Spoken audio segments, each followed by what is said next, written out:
आपको लगता है कि योगी आदित्यनाथ चेहरा होंगे और उनके चेहरे पे चुनाव लड़ा जाएगा? योगी आदित्यनाथ ही चेहरा होंगे। योगी आदित्यनाथ चेहरा होंगे नहीं कहूँगा मैं कहूँगा योगी आदित्यनाथ ही चेहरा होंगे। जो 2012 के दौर में भारत में मोदी के लिए जो कहता था वो 2025 में मैं योगी के लिए सुन रहा हूँ। अब मैं देखता हूँ ओला में बैठूँ, ओवर में बैठूँ, चाय वाले से बात करके, तो वो कहेगा भाई साहब अब ये है कि मोदी जी भी अच्छा किए, लेकिन अब ये है कि भाई टाइम होता है। अच्छा, उनकी प्रक्रिया बता। अच्छा ये आ गया है। हाँ टाइम होता है। हाँ भाई ठीक, वो भी अच्छा किया अपने टाइम में। भाई साहब समझ रहे हो? मैंने हाँ जी समझ रहा हूँ। लेकिन अब बोले, अब मजा तभी आएगा जब बाबा आएंगे। क्या बोले? बाबा में करंट है। ये मैं वहीं के इन्वर्टेड कॉमा के शब्द बता रहा हूँ, सहज जो भारत के बाबा आएंगे तभी मजा है, बाबा में ही करंट, बाबा में करंट है बोले। अब पिछले 2 चुनाव जिनकी बात हमने की उसमें अखिलेश यादव के लिए प्लस प्लस वाला सिचुएशन है कि अखिलेश का ये जो प्लस प्लस वाला है, ये प्लस कहां तक हो सकता है? अखिलेश जी ने 2 इम्तिहान पास किए और दोनों के रिजल्ट में जमीन और आकाश का अंतर नहीं, आकाश और पाताल का अंतर है। किसका? आकाश और पाताल, जमीन कभी नहीं। लोकसभा का चुनाव था तो आकाश पर थे। उसी के 4-6 महीने बाद बाई इलेक्शन हुआ, महत्वपूर्ण बाई इलेक्शन था। चारों दिशाओं में थी सीटें। क्या मुस्लिम डोमिनेंस वाली सीट भी थी, उनका गृह क्षेत्र भी था करहल, तो उनकी परफॉर्मेंस पाताल में चली गई। 8 में से 10 में से 2, और 2 में भी जीत का अंतर बेहद कम। बिल्कुल। कुंदर की जैसी सीट हारे, कुंदर की तो बहुत, जहां 70% मुसलमान है, वो एक और हारे नहीं हो ना बुरी तरीके जमानत जब्त हो गई। Can you imagine? कोई सोच सकता कि जहाँ 70% मुस्लिम हो वहां समाजवादी पार्टी की साइकिल की जमानत जब्त हो जाए? नो, लेकिन वो हो गया। ये टेस्ट केस, ये एक स्टडी केस है। 27 अखिलेश जी के लिए बहुत चुनौतीपूर्ण है, क्योंकि अगर 27 उनके हाथ से फिसला, अगर कह रहा हूँ, मुझसे नाराज ना हो क्वेश्चन मार्क, समाजवादी पार्टी के मित्र, अगर आ गया, देखिए लड्डू आ जाए तो अच्छा मीठा ही लगेगा, लेकिन अगर नहीं आया तो अखिलेश जी की पार्टी के वनवास की अवधि बहुत लंबी हो जाएगी। कांग्रेस और बीएसपी को आप इस पूरे रेस में कहीं रख नहीं रहे हैं? नहीं, देखिए कांग्रेस और बसपा अगर एक साथ आ जाए तो बड़ा खेल कर सकते हैं, तो ट्रायंगल फाइट हो जाएगी फिर यूपी में, फिर बाइपोलर चुनाव नहीं रहे। संगठित आपराधिक गिरोह जो समानांतर सरकारें चलाते रहे उत्तर प्रदेश में दशकों दशक तक, अच्छा, जिनके टेलीफोन पर आईजी हट जाए, कलेक्टर हट जाए, जिनको जेल हो तो कलेक्टर जेल के गेट पर उनको रिसीव करे, जिनके लिए जेल में नया तालाब खुदा दिया जाए कि मछली ताजी खानी है भैया को, क्या जो मुख्यमंत्री के मंच पर मुख्यमंत्री के हाथ में अपने कुत्ते की टांग दे दें, क्या ऐसे बाहुबलियों का उत्तर प्रदेश ने दंश देखा। हाई कोर्ट के जजेस डर के मारे उनके याचिकाएं न सुने, ऐसा देखा। जेल में दरबार लग रहा है, जेलर उसमें नीचे बैठ रहा है, भैया कुर्सी पर है। अब ऐसा कहीं संभव नहीं उत्तर प्रदेश में, 75 जिले में कोई माई का लाल इतना बड़ा आदमी नहीं। हाँ,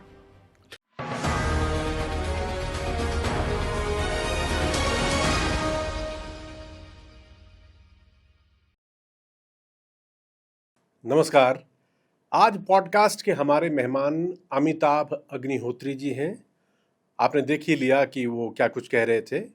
और अमिताभ जी जब आपके सामने बैठे होते हैं, आपके पास बैठे होते हैं, तो सच पूछिए चर्चा कोई भी हो उसमें रस बहुत ज़्यादा होता है, क्योंकि जो कहानी को बताने का उनका तरीका है वो सीधे दिल तक जाता है। और जब वो आपसे मिले तो सबसे पहले मैं ऐसे ही कुछ लोगों से पूछ रहा था कि अमिताभ अग्निहोत्री जी मेरे पास आने वाले हैं, मैं उनके साथ पॉडकास्ट करने वाला हूं, तो सबको पहली इच्छा ये थी कि अरे भाई यूपी के पॉलिटिक्स के बारे में उनसे ज़रा बात करना, क्योंकि यूपी के पॉलिटिक्स के कॉन्टेक्स्ट को अगर हम समझेंगे तो देश की राजनीति हमें समझ में आ जाएगी। तो आज उनसे बात इस पॉडकास्ट में हम उत्तर प्रदेश की राजनीति की ही करने वाले हैं। तो सबसे पहले सर यूपी पे मैं सवाल पूछूंगा।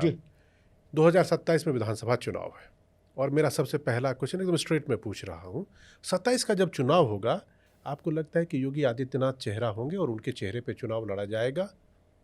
योगी आदित्यनाथ ही चेहरा होंगे।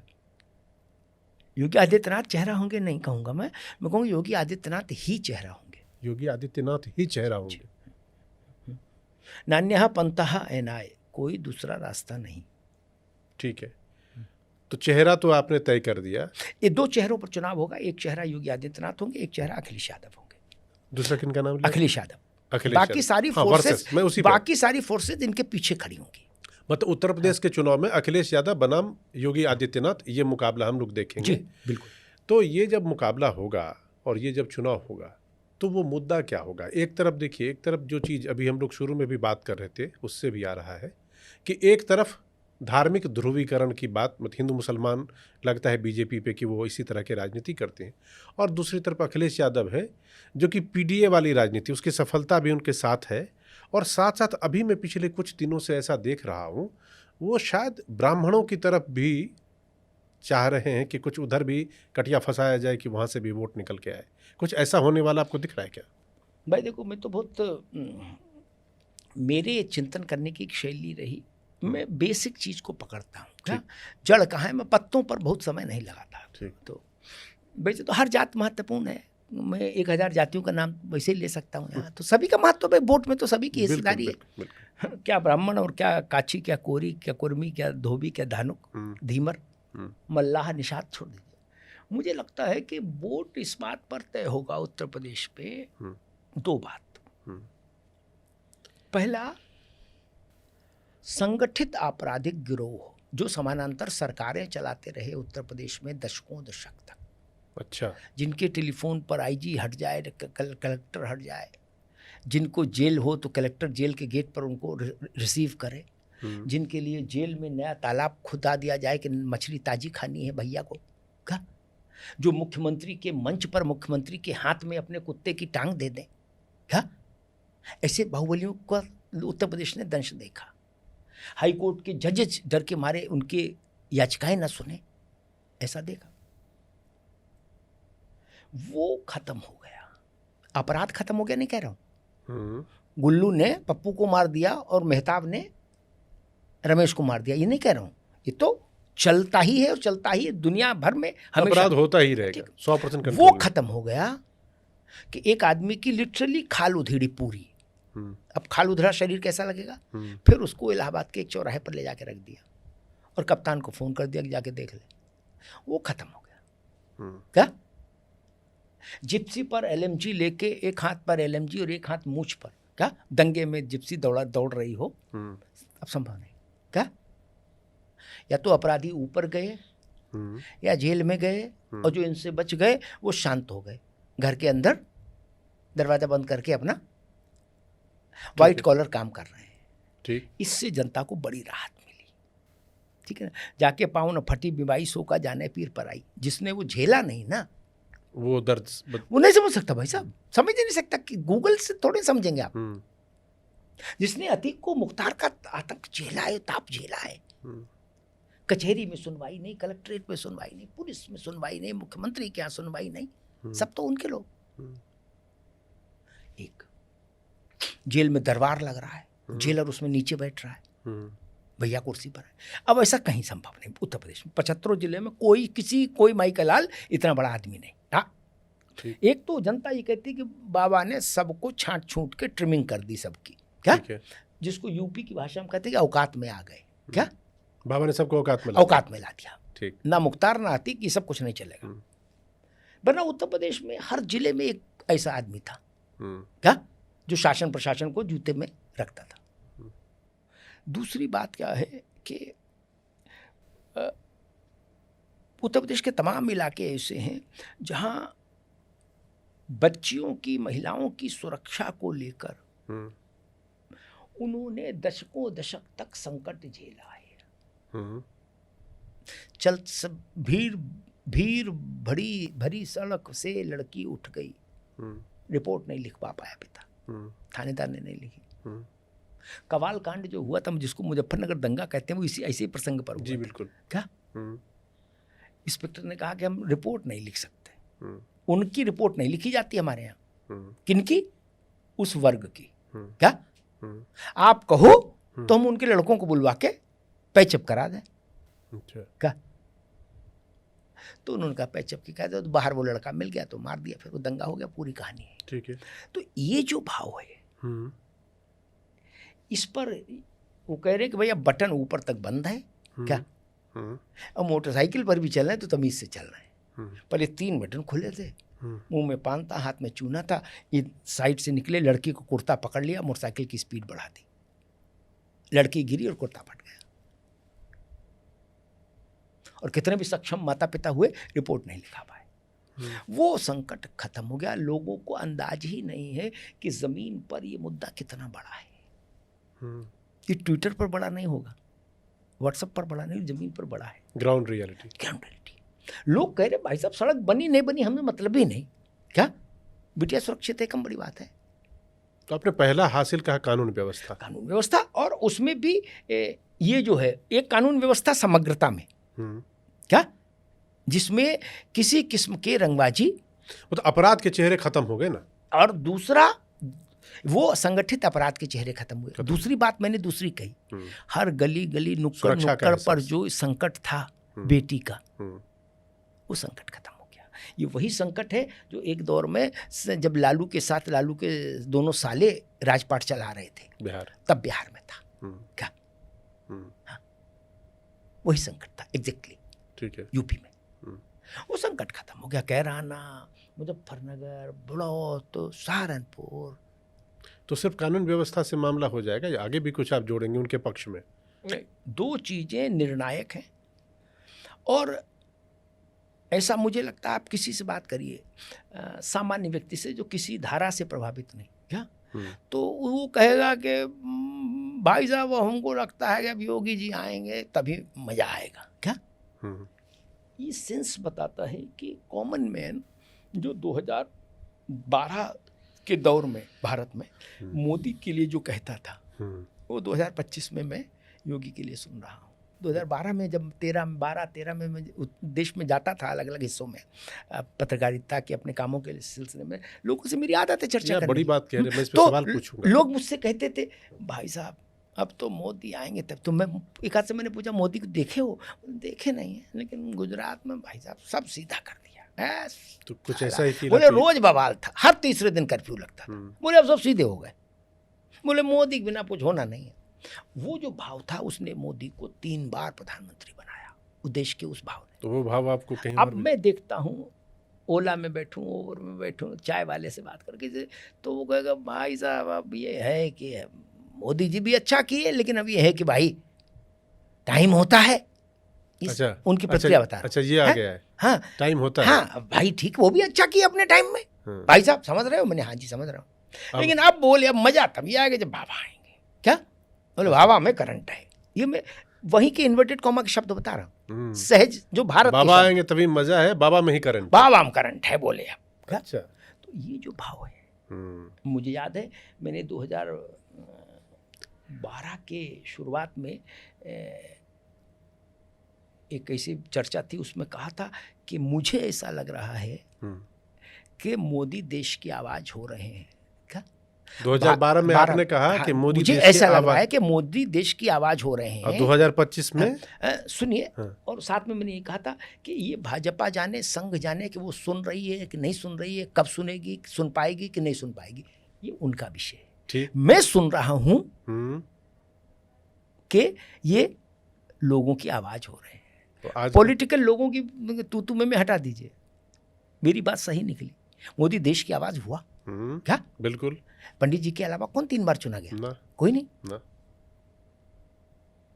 और कुछ लोग तो ये भी कहते हैं कि मान लीजिए मोदी जी 4थी बार भी रहे स्वस्थ तो देश वोट करेगा। वैसे ही मैं फिर कहता हूँ, होंगे नहीं होंगे वो विषय भाजपा जाने, संघ जाने, मोदी जी की जनपत्री जाने। क्या लेकिन देश की जब बात मैं कहता हूँ तो मैं लॉबी वाले लोगों की बात नहीं करता हूँ, जो सहज लोग हैं, जो किसी धारा लॉबी में नहीं, किसी प्रोपेगेंडा में नहीं, उन लोगों की आवाज़। जैसे 12 में मोदी थे, वैसे ही 25 में मुझे योगी दिखाई दे रहे हैं। आज आप देख रहे हैं, मतलब आपको इस तरह की भाव, मतलब जनमानस में या लोगों से मिलते हैं तो कुछ वैसी फीलिंग है जो 2012 वाली है। मैं 2 चुनावों में चलता हूँ, पिछला लोकसभा, पिछला विधानसभा। ठीक है। 2019 में जब चुनाव हुए और फिर 24 में बीजेपी की सीटें वहाँ पे घट गई और अच्छी खासी सीट घट गई लोकसभा में। और लोकसभा के साथ साथ जब पिछली बार विधानसभा 2022 में, उसमें भी 300 से घट के 255 पे वो आ गए, वहाँ भी 50 से ज़्यादा सीटों का नुकसान था। चेहरा योगी थे, सरकार भी उनकी थी, शासन भी चला रहे थे, और तब भी ऐसे ही जयकारा लग रहा था। फिर ये लॉस हुआ तो हुआ क्यों? ठीक ठीक समझाइए मुझे। पहले विधानसभा पर आते हैं जी, क्योंकि विधानसभा में योगी चेहरा थे। जी बिल्कुल। लोकसभा में तो मोदी जी, बिल्कुल बिल्कुल। चीज को देखने का तरीका फर्क है, चीज वही है। ये भी कह सकते हैं कि देखिए सीटें 50 कम हो गई, ये 55 कम हो गई, जो भी, तो 55 नहीं 56 मान लो तो भी ठीक है, 50 प्लस। तो हम उसको ऐसे भी कह सकते हैं कि भाई साहब 38-39 साल बाद देश के सबसे बड़े राज्य में, जिसमें इतने बड़े बड़े मुख्यमंत्री रह लिए, जो प्रधानमंत्री हुए, चरण सिंह रह लिए, विश्वनाथ प्रताप रह लिए, नरेंद्र तिवारी जैसे लोग, कद के लोग, गोविंद बल्लभ पंत, मायावती, मुलायम सिंह, कल्याण सिंह, क्या कोई ऐसा नहीं कर पाया कि सिटिंग चीफ मिनिस्टर लगातार दूसरे चुनाव में पार्टी को जिता लाए, जो योगी ने किया। 38 साल बाद ये हुआ, ये नहीं कह सकते हम। नहीं, ये भी कह सकते हैं। मैं नुकसान का फैक्टर समझाइए ना जरा। अरे भाई साहब, कल्याण सिंह, मुलायम सिंह छोटे नेता थे। नहीं, जब वो चुनाव में जाते थे तो सत्ता से बाहर हो जाते थे। यूपी का मिजाज वो है। अच्छा, बताइए, आप समझे नहीं मेरी बात से? समझ गया। 38 वर्ष बाद ऐसा हुआ कि उत्तर प्रदेश ने किसी सिटिंग चीफ मिनिस्टर के माथे पर रोली चंदन लगाया दोबारा फिर चार्ज लेने के लिए। 38 वर्ष तक नहीं लगा कभी।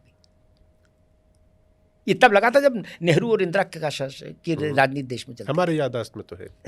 वही करो, आप लोग की उम्र पीढ़ी ने वो देखा ही नहीं दर्शन। मैं तो इसी बात से बड़ा वो हूँ कि कम से कम योगी ने मिरेकल तो कर दिया जो मुलायम सिंह नहीं कर पाए।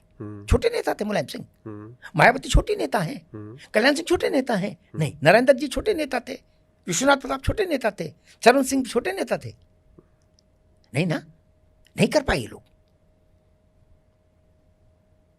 यानी जो सरकार बनाते होंगे वो बहुमत से बनाते होंगे, बिल्कुल, और दूसरी बार सरकार से वंचित हो जाते, इसका मतलब 272 से कम सीटें आती होंगी क्या? ऐसे भी देखना चाहिए। ठीक, दोबारा कोई इंग्लिश चैनल पार नहीं कर पाया, मिहिर ने कर लिया है। मैं ऐसे बताऊंगा, पड़ोस में ये भैया है, ये कहेंगे नहीं मिहिर ने खुद निकल लिया, पिछली बार से 1 सेकंड ज्यादा लगा, बोले कुछ है नहीं, अब खत्म हो गए क्या? तो इससे पता लगेगा कि इनका इंटेंशन थोड़ा सा अच्छा गड़बड़ है क्या? है। अन्यथा जो काम कोई कर ही नहीं पाया वो मिहिर ने कर तो लिया, 1 सेकंड ज्यादा लगा, ठीक है क्या, लेकिन रिकॉर्ड तो बना दिया। तो चश्मे वाली बात हो गई ना, आप किस चश्मे से देखना चाहते हैं? इसलिए मैंने उदाहरण दे दिया ना कि भाई इंग्लिश चैनल पार किया, बोले पार तो किया लेकिन भाई साहब आधा सेकंड ज्यादा लगा, अब खत्म हो गए। भाई साहब उससे पहले तो कोई पार ही नहीं कर पाया 2 बार, बिल्कुल, ये अंतर है। दूसरी बात मैं कहूँगा, लोकसभा का चुनाव में योगी तो चेहरा नहीं थे, चेहरा तो प्रधानमंत्री नरेंद्र मोदी थे, एक विषय, तो उसकी समीक्षा उस दृष्टिकोण से होनी चाहिए। एक दूसरा, संविधान बदला जाएगा, भाजपा आएगी तो दलितों और पिछड़ों के लिए जो संविधान में उपबंध हैं वो हट जाएंगे, ऐसी जो एक धारणा फैलाई गई, नैरेटिव, उस नैरेटिव ने भारतीय जनता पार्टी का बहुत बड़ा नुकसान किया। और भाजपा की गलती ये रही कि वो उस नैरेटिव का काट जमीन पर नहीं कर पाई, और जैसे ही उस नैरेटिव का काट उसने जमीन पर कर लिया तो 5 महीने बाद 6 महीने बाद जो दूसरे उपचुनाव हुए 10, वो भी चारों दिशाओं में थे, उत्तर प्रदेश की, ठेठ पूरब में, ठेठ पश्चिम में, वहाँ उसने 8-2 का रिजल्ट हासिल कर लिया। वहाँ उसने कुंदरकी भी जीत ली जहाँ 70% मुसलमान। तो लोकसभा चुनाव में ठीक है, मोदी बहुत बड़े, मतलब मोदी का ही चेहरा सब कुछ था, लेकिन उत्तर प्रदेश की कमान तो योगी जी के हाथ में थी। इसीलिए लोग पूछते हैं कि भाई आपके नेतृत्व में आप प्रदेश देख रहे थे, पार्टी थोड़ी कमतर रही हर चीज़ का, जैसे आपने बताया कि भाई ये भी देखो कि रिपीट हो गया, वो बहुत अच्छी बात है, लेकिन परफॉर्मेंस थोड़ा सा डिप हुआ। मैं समझना चाह रहा था कि उसकी वजह, ठीक है सफलता है, उस पर कोई क्वेश्चन नहीं है, दोबारा सरकार बन गई, तिबारा बन गए, लेकिन चीज़ें जो कम हुई, कम होने के पीछे की वजह क्या थी? 2 कारण। एक सबसे बड़ा कारण आरक्षण का विषय, जिस पर भाजपा नैरेटिव, विपक्ष के नैरेटिव को ध्वस्त नहीं कर पाई। ठीक है। अब उसके पीछे कहाँ शिथिलता थी वो एक अलग विषय है, वो इतना लंबा विषय है कि उसमें यहाँ क्या करें। और दूसरा, लोगों को मोदी और योगी पर भरोसा था, लेकिन वो इस बात से नाराज थे कि हमारे यहाँ का जो एमपी है, हम जाके पार्टी को बताया कि इसको टिकट न देना, क्या? अच्छा। और पार्टी ने इसी को दोबारा टिकट दे इसलिए हराओ। तो उनको लगा कि ये हमारा अपमान है, हम आपके साथ हैं तो आप हमारी फीलिंग को तो ख्याल करो। ऐसे कम से कम 20 उदाहरण मैं जानता हूँ, मैं यहाँ बोलूँगा नहीं क्योंकि वो ठीक नहीं, व्यक्ति के नाम आएंगे उसमें, जहाँ ये शिकायत आई थी कि इनको रिपीट ना करिएगा।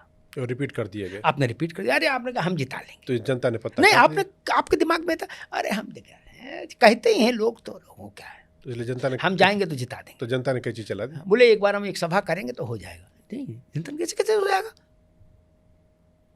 तो उसने कहा नहीं, एक बार इनको ही समझ आना चाहिए कि पीपल्स मैंडेट महत्वपूर्ण है। तो बोल भाई इनको हरा लो। मैं 20 लोगों के नाम गिना सकता हूं क्या, जो थोड़े थोड़े आप वोट से हार गए। Over confidence. आपको ये लगा कि नहीं यार ठीक है, ये तो कार्यकर्ता हैं।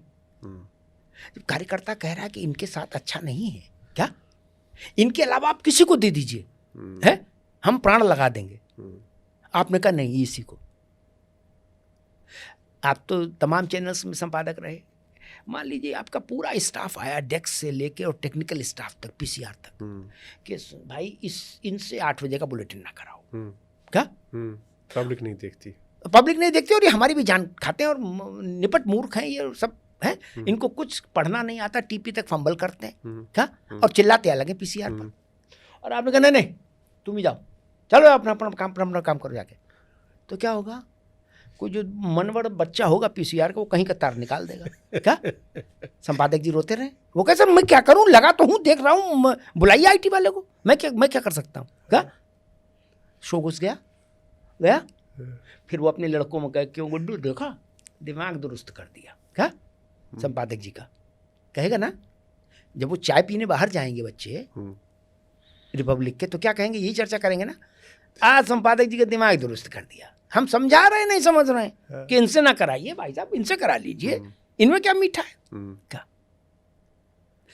किसी भी पार्टी में जब ये फैक्टर आ जाए कि नहीं हम आपसे बेहतर जानते हैं, तो समस्या पैदा हो जाती है। बीजेपी का जो संपादक जी को समझाने की बात आपने कहा, उसमें संघ मान लीजिए, कुछ मान लीजिए, लेकिन मुझे लगता है कि उसमें संघ भी शामिल है, संघ के कार्यकर्ता भी शामिल है, सभी शामिल हैं, जो उस विचार परिवार के हैं वो सब शामिल हैं। अच्छा। मैं तो बड़ा स्पष्ट आदमी हूँ।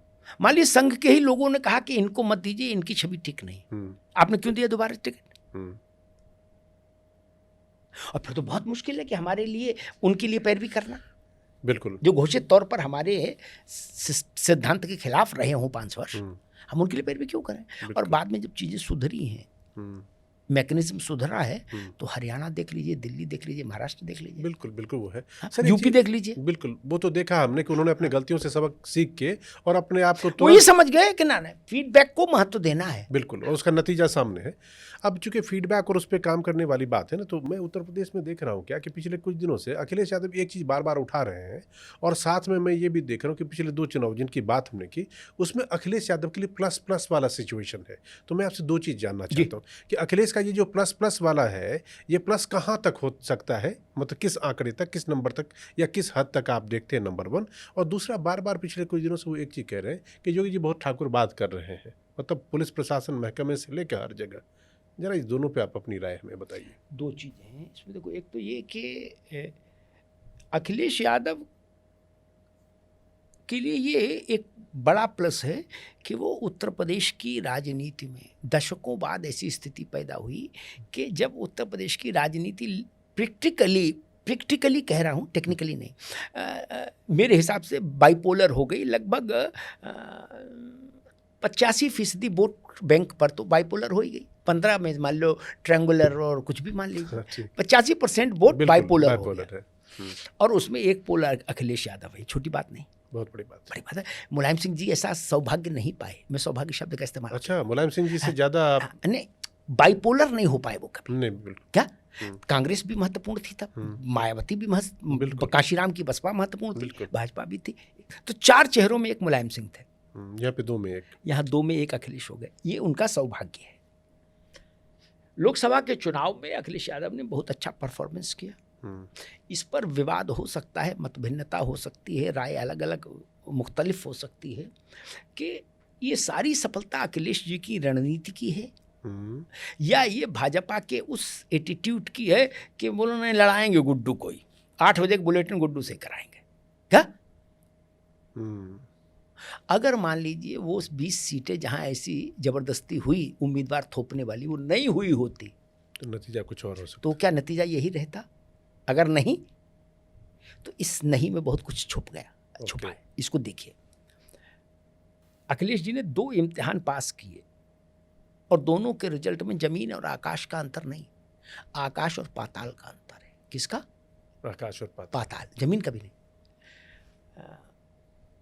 लोकसभा का चुनाव था तो आकाश पर थे, उसी के 4-6 महीने बाद बाई इलेक्शन हुआ, महत्वपूर्ण बाई इलेक्शन था, चारों दिशाओं में थी सीटें, क्या मुस्लिम डोमिनेंस वाली सीट भी थी, उनका गृह क्षेत्र भी था करहल, तो उनकी परफॉर्मेंस पाताल में चली गई। 8 में से 10 में से 2 और 2 में भी जीत का अंतर बेहद कम। बिल्कुल।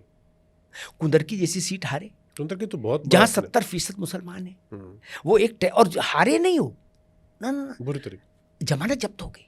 Can you imagine? कोई सोच सकता कि जहाँ 70% मुस्लिम हो वहां समाजवादी पार्टी की साइकिल की जमानत जब्त हो जाए? नो, लेकिन वो हो गया। ये टेस्ट केस, ये एक स्टडी केस है। इसलिए मैं कहूंगा कि अखिलेश जी को उन 2, एक आकाश की सफलता और एक पाताल की असफलता, इनसे अखिलेश जी को भविष्य के लिए उनका मूल्यांकन संभव नहीं हो पा रहा, किसी से भी, मुझसे भी नहीं होगा। ये मैं चाहूंगा कि एक बार अखिलेश यादव को इम्तिहान का रिजल्ट और दिखाना होगा। अच्छा, एक और तब अभी तो आप कैसे कोई साइंटिफिक फार्मूला लगा के देख लीजिए। वो क्या पंचायत चुनाव होगा या फिर पंचायत चुनाव नहीं, विधानसभा 27?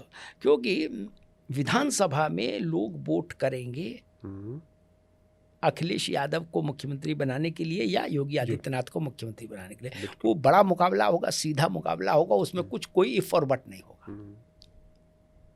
जो वोट करेगा उसको पता होगा कि अखिलेश जी को मुख्यमंत्री बनाना है या योगी जी को। बिल्कुल। तो मुझे लगता है वहां से, हाँ, इसीलिए मैं कहता हूं 27 अखिलेश जी के लिए बहुत चुनौतीपूर्ण है, क्योंकि अगर 27 उनके हाथ से फिसला, अगर कह रहा हूं, मुझसे नाराज ना हो क्वेश्चन मार्क, समाजवादी पार्टी के मित्र, अगर आ गया, देखिए लड्डू आ जाए तो अच्छा मीठा ही लगेगा, लेकिन अगर नहीं आया तो अखिलेश जी की पार्टी के वनवास की अवधि बहुत लंबी हो जाएगी। ओहो, बड़ी बात है। 17 में गए और 27 का मतलब मालूम क्या है? 32, 27 नहीं, 32, 17 से 32 जुड़ी कितने साल हुए? 15 हो गए। 15 वर्ष का वनवास राम जी से 1 साल ज्यादा हो जाएगा। क्षेत्रीय दलों के लिए सर्वाइवल मुश्किल हो जाता है 10 वर्ष 12 वर्ष से ऊपर अगर वनवास हो जाए तो। बिल्कुल। क्षेत्रीय दलों का तो कांग्रेस और बीएसपी को आप इस पूरे रेस में कहीं रख नहीं रहे हैं? है नहीं, देखिए कांग्रेस और बीएसपी है, लेकिन उसकी भूमिका ये है कि भाई बहन जी कहाँ है, जरा समझाइए। जैसे हम लोग तराजू पर रखते हैं कि डिजिटल तराजू ना हो, वैसा वाला तराजू हो, तो भाई बाट नहीं है तो पता लगा एक ईटा का टुकड़ा ही डाल देते हैं ना, ईटा का टुकड़ा डाल देते हैं, नहीं तो 100 ग्राम का साबुन की टिक्की तो टिक्की रख दी, 100 ग्राम वजन हो गया। वो उस टाइप का पसांग वाला मामला है ना, संतुलन बनाने के लिए। अब 9% के आसपास बहन जी के पास वोट दिखा लोकसभा में, जीत हार बहन जी के भाग्य में, तो फिर पार्टी के भाग्य में तो नहीं आती जीत उतने वोट पर, लेकिन वो हराने की स्थिति में 10, 20, 50 सीट रहेंगी। अच्छा, ये जान लीजिए, विधानसभा में 10, 20, 50 सीट हराने की स्थिति में बसपा 9% वोट पर रहेगी। कांग्रेस और बसपा अगर एक साथ आ जाएं तो बड़ा खेल कर सकते हैं, तो ट्रायंगल फाइट हो जाएगी फिर यूपी में, फिर बायपोलर चुनाव नहीं रहेगा। कांग्रेस और बसपा आप बता रहे हैं, लेकिन कांग्रेस के साथ तो अखिलेश यादव ने कहा कि हमारा कहने से और सौ होने में बहुत अंतर होता है भाई। जब राजीव गांधी से मिलके मुलायम सिंह लौटे और लखनऊ आके दूसरा फैसला कर लिया, राजीव जी ने जब सुना तो बेहोश हो गए। तो सियासत है इसमें, क्या कौन कह रहा है, इस कभी दिमाग मत रखो, इतना 27 में देखना है ना 5 मिनट बाद उल्टा हो जाता है। हाँ। अजीत सिंह जी से अहमद पटेल मिले और सब बात तय हो गई कि भाई नरसिंह राव की सरकार को सपोर्ट करेंगे। नो कॉन्फिडेंस मोशन या कॉन्फिडेंस मोशन कुछ था। जो अजीत सिंह जी की डिमांड थी वो पूरी हो गई तत्काल। एक महिला नेता को जेट सिक्योरिटी दिलानी थी। 5 मिनट में, कागज बाद में 5 मिनट में तो उनके यहाँ सीआईए सब पहुंच गई महिला नेता के यहाँ, समझिए। लखनऊ के एयरपोर्ट का नाम चरण सिंह एयरपोर्ट होना था, हो गया 5 मिनट, कागज पत्र नहीं हो, करो भाई, बोर्ड बनवाओ, लगाओ, देखेंगे क्या। और अहमद पटेल के यहाँ से निकले अजीत सिंह, ये दोनों काम कराने के बाद, और 1 घंटे बाद आज तक पर खबर चली, अहमद पटेल देख रहे हैं कि वो विपक्ष के नेताओं के उस यहाँ पहुँच गए अजीत सिंह, और नरसिंह राव सरकार के खिलाफ ऐसे कर रहे हैं कि लड़ाई लड़ेंगे और जीतेंगे। ये राजनीति है। राजनीति, इसलिए उसको इतनी गंभीरता से ना लो कि अभी क्या है, तब ट्रायंगल फाइट हो जाएगी। और अगर वैसा नहीं हुआ तो कांग्रेस के लिए मुश्किल समय तब होगा अगर वो अखिलेश यादव के साथ चुनाव लड़ेंगे, तो अखिलेश यादव उनको विधानसभा में बहुत कम सीटें देंगे लड़ने के लिए। लोकसभा में अखिलेश यादव का स्टेक उतना बड़ा नहीं था ना, वो जानते थे मैं तो प्रधानमंत्री हो नहीं रहा, तो ठीक है 4 सीट ज्यादा ही लड़ लो यार। तो क्या विधानसभा, तो फिर विधानसभा में तो 1-1 सीट की लड़ाई होगी। बिल्कुल, भाई 111 सीट उनकी है अपनी। बिल्कुल, कांग्रेस को कैसे दे देंगे? और कांग्रेस भी अब अपने को इतना बड़ा मानने लगी है बिल्कुल कि वो कहेगी पुरानी बात नहीं, नई बात करो। कांग्रेस कह रही है कि भाई 6 सीटें तो हम जीते ही हैं यूपी में लोकसभा की, और हमारे कारण अखिलेश जीते, और अखिलेश जी कहते हैं हमारे कारण कांग्रेस जीती। तो वो संकट फंसेगा। बहन जी, मुझे लग रहा है कि 30 से 40-50 तक सीटें ऐसी होंगी जो वो हरा सकती हैं। अब स्वाभाविक है, मेरी समझ ये कहती है कि बहन जी अगर सक्रियता से चुनाव लड़ेंगी थोड़ा बहुत भी, तो वो अखिलेश यादव के लिए नुकसान का सौदा होगा। वो जितना अच्छा चुनाव लड़ेंगी बहन जी, उतना ही सपा के लिए संकट होगा, और वो बीजेपी को प्लस करेगा। और कांग्रेस मुझे लग रहा है दोनों स्थितियों में अभी तो उसको उत्तर प्रदेश में संकट है, बरकरार ही रहेगा। अखिलेश यादव उसको अपनी शर्तों पर रखना चाहेंगे अलायंस में, वो अपनी शर्तों पर रहना नहीं चाहती है। अकेले लड़ती है तो खत्म हो जाएगी, जो थोड़ा बहुत मुसलमान उसकी तरफ आया भी भाग जाएगा। एक ऑप्शन ये बन रहा है कि बहन जी के साथ, लेकिन अब बहन जी इस एक्सटेंट तक जाएंगी कि नहीं जाएंगी ये भी देखना है, और बहन जी ये भी सोचेंगी कि कांग्रेस के साथ लड़ने में मुझे क्या लाभ। सही बात। 10 सीट जीते बहन जी या 1 सीट जीते, उससे क्या फर्क पड़ रहा है? ऐसा तो कोई कहने रहा कि बहन जी 272 सीट जीत लेंगी, अरे नहीं 203 सीट जीत लेंगी, ऐसा तो है नहीं, ये तो कभी संभव नहीं। तो ठीक है, जब मुझे सरकार बनाने नहीं, तो मैं तो सिर्फ एक होता है कि भाई मैं कुछ कर सकता हूँ, बोले नहीं तो बोले फिर मैं वही करूँ, दूसरों को बिगाड़ के ताकत तो रहे मेरी। क्या जी बिल्कुल। तो जिसको जीतना हो वो मेरे घर आए है और हमको प्रणाम करे। जब बहन जी इस मुद्रा में बैठी हुई, ठीक बात है भाई, हम नहीं जीत सकते, किंग मेकर हम हरा सकते हैं, हरा सकते हैं। तो जिनको हारने से बचना है वो आइए। ऐसा मुझे लग रहा है बीएसपी की भूमिका यही रहेगी। क्योंकि काशीराम जी कहा करते थे कि भाई केवल जीतने के लिए राजनीति नहीं होती अमिताभ जी, है? अच्छा। हम बोले हराने की भी राजनीति होती है, अब बोले उसकी भी कीमत होती है। तो बहन जी इस बात को जानती हैं, और 9% वोट बहुत ज़्यादा नहीं लेकिन बहुत खराब भी नहीं। विधानसभा में जहाँ 1000 वोट से 500 वोट से बीच सीटें जीत हार होती हो, वहाँ 9% वोट क्या बड़ा है। बिल्कुल। बहन जी का मुस्लिम उम्मीदवार जहाँ भी खड़ा होगा, और वहाँ जाटव मुसलमान अगर एक साथ हो गया, दलित छोड़िए, तो भी वो अखिलेश यादव के उम्मीदवार के लिए संकट पैदा कर देगा। बिल्कुल। आजमगढ़ में धर्मेंद्र इसीलिए हारे थे ना, गुड्डू जमाली जब खड़े हो गए थे। बिल्कुल। क्या बिल्कुल। तो मुझे लग रहा है वो भूमिका बहन जी की बनी रहेगी। चलिए सर, आज तो हम लोगों ने एक तरह से अलग अलग और ऐसे मुद्दों पे बात की जो कि अमूमन राजनीतिक परिप्रेक्ष्य में जब चर्चा होती तो नहीं होती है। आपके साथ बात करके मुझे बहुत मजा आया, लेकिन बात मुझे ऐसी लगी कि बहुत सारी बातें अभी और करनी है। उसके लिए मैं किसी और दिन फिर बुलाऊंगा, और उस दिन फिर उत्तर प्रदेश के बड़े नेताओं के बारे में मैं आपसे समझना चाहूँगा। और जब मैं आपसे कहानी सुनता हूँ तो मैं अकेले नहीं सुनता हूँ, पूरी जनता, देश और दुनिया सुनती है।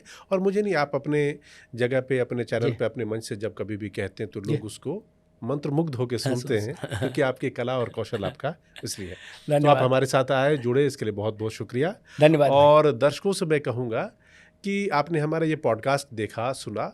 अगर ये आपको पसंद आया हो तो हमारे चैनल को सब्सक्राइब कर लीजिए। आप सब्सक्राइब करते वो आपके लिए बहुत छोटा सा एफर्ट है, लेकिन हमारे लिए हौसला जो है वो बढ़ाने का काम करता है, हिमालय पे पहुंचा देता है हमें उत्साह से।